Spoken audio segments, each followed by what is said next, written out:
My daughter is 16 years old and in high school. I noticed recently that she's been behaving in a bad manner, constantly commenting on other people's looks, belongings, calling them stuff that isn't cool, and just being insensitive. It's like she lost a filter or something, because usually she's polite, but my wife suspected that our daughter's sudden misbehavior occurred after she started hanging out with new girls from the school.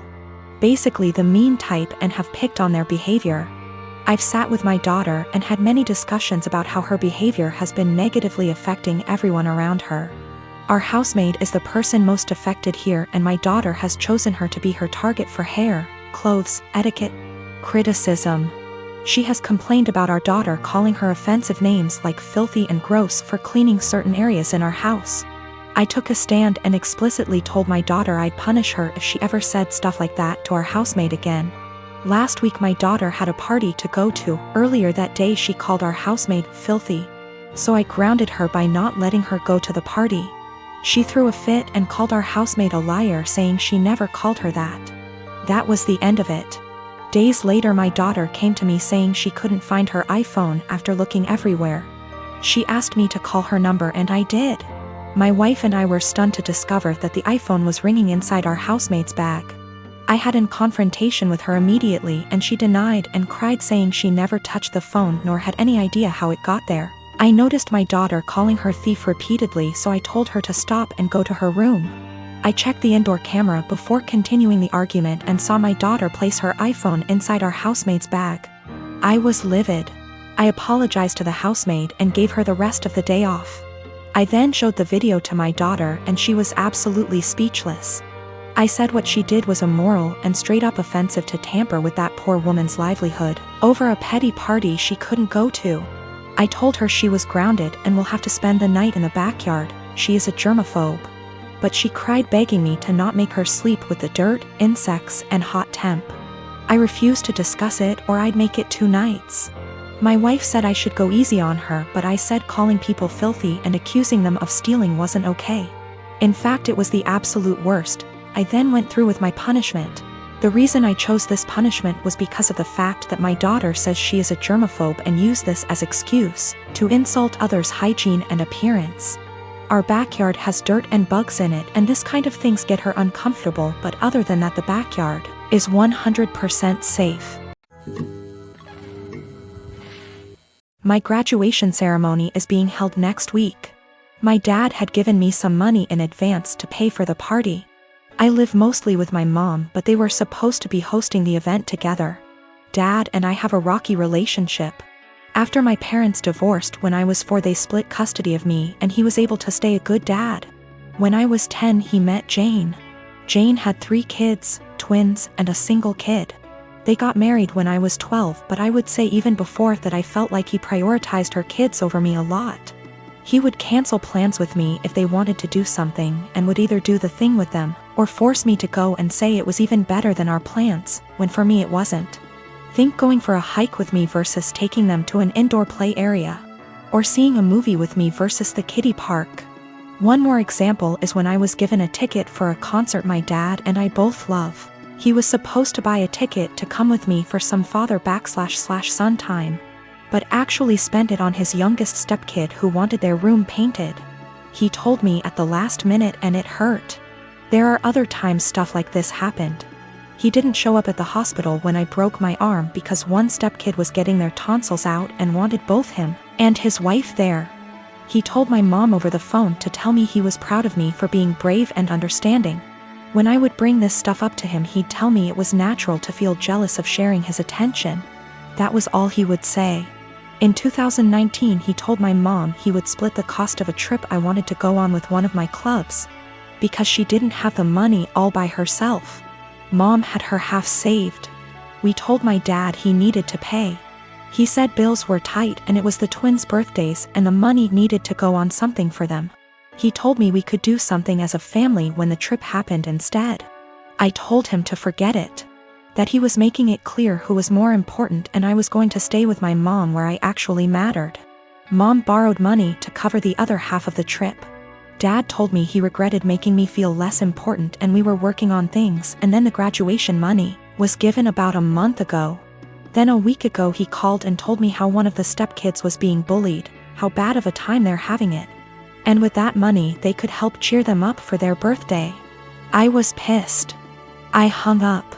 Then 2 days later I showed up at his doorstep, gave him the money and told him I didn't want to see him or his new family at my graduation, and that he had chosen who was more important, so he better stay out of my life. His stepkids and 2 younger bio kids were there. I didn't stick around. He called and told me we needed to talk it out like adults, and that I had hurt the kids' feelings. His wife freaked out on me, so I blocked her. For the past 5 years, I volunteered for a mental health hotline. I'm deeply passionate about the hotline's work, and I've devoted huge amounts of time and energy to answering calls, training new volunteers, and fundraising. I've become close friends with many of the people I volunteer with, and I get a lot of joy out of helping people who don't have a lot of other support in their lives. I love this organization. I can't imagine my life without it.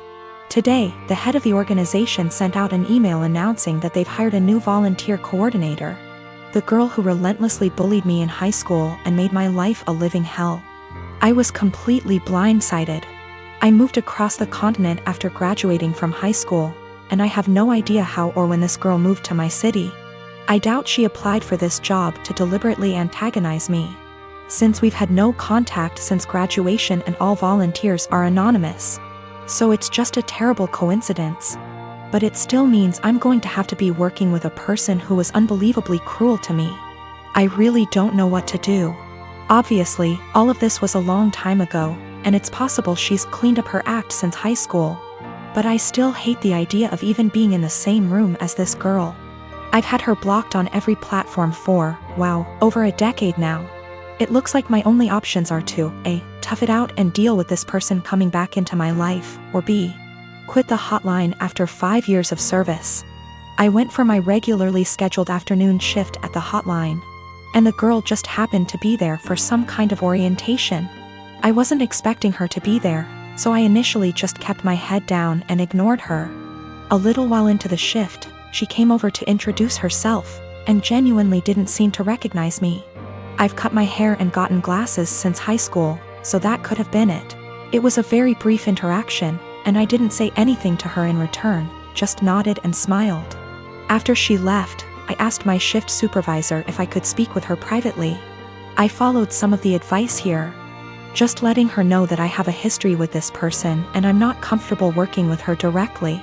The shift supervisor was very understanding and said that she could arrange for me to only serve shifts when the girl isn't supervising. She also offered to let me schedule my shifts through her instead of through the girl, which I appreciated.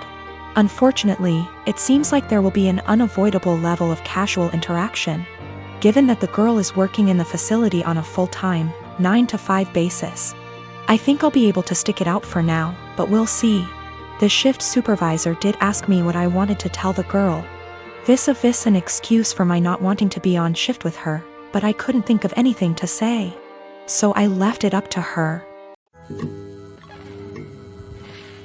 My boyfriend and I have been studying together at university, and while he is studying part-time, working part-time and engaging heavily in his amateur acting career, while I am studying full-time and working part-time, we share one subject at uni together. On top of this, he is trying to pick up another hobby while looking after his grandfather who is in his final stages, in a nursing home. As you can imagine, for the past 6 months he has very little time to cut out of his week to spend with me. None, in fact. I have been fine with this for the most part. I have been driving 45 minutes 3+// times a week to get to his house so we can steal a few hours together, but he doesn't have time to spare. This is an inconvenience I can live with. However, he has been asking me to do a lot of other things too. He has frustrated me multiple times with demands that I visit his grandfather, who does not recognize me, for 2 hours, which turns into 4.5 hours, or help him with a family matter, which lasts 5 hours or so. Every time this happens, he promises he will drive me home. And every time he says he doesn't have time anymore and I need to catch the train home, 1 hour plus walking. I have spoken to him about how this is unfairly affecting me, and he seems to take it on board. but just forgets again the next time he needs something. After forcing me to spend $600 plus on his best friend's destination wedding, the weekend before we both had 2 major exams due. He demands that we switch our exam times because he didn't spend enough time studying and he needed the extra day. I concede and he squanders his spare day sleeping because he needed it. I take my classes very seriously and I feel very over by his demands. I understand that family matters / best friends are important things, but he has eaten into hours and hours of my study time, and my grades are dropping. Not only that, but it's affecting my emotional health also. I have expressed to him that it is affecting me badly, but he tells me I'm being very unsympathetic and selfish. What's more is that I have about $10,000 in savings. He recently became aware of this and has demanded that I help him pay his bills because we're a team. He is broke. I helped him with a few, but drew the line after $500 because he is very irresponsible with money and there's only so much I can pour out before it seriously affects me. He is also demanding that I give him access to my bank account because we are in this together. And he wants to marry me one day, so we should start sharing now. I don't really know what to do. I want to be a good girlfriend and do what he needs me to do right now, but it's beginning to affect my health.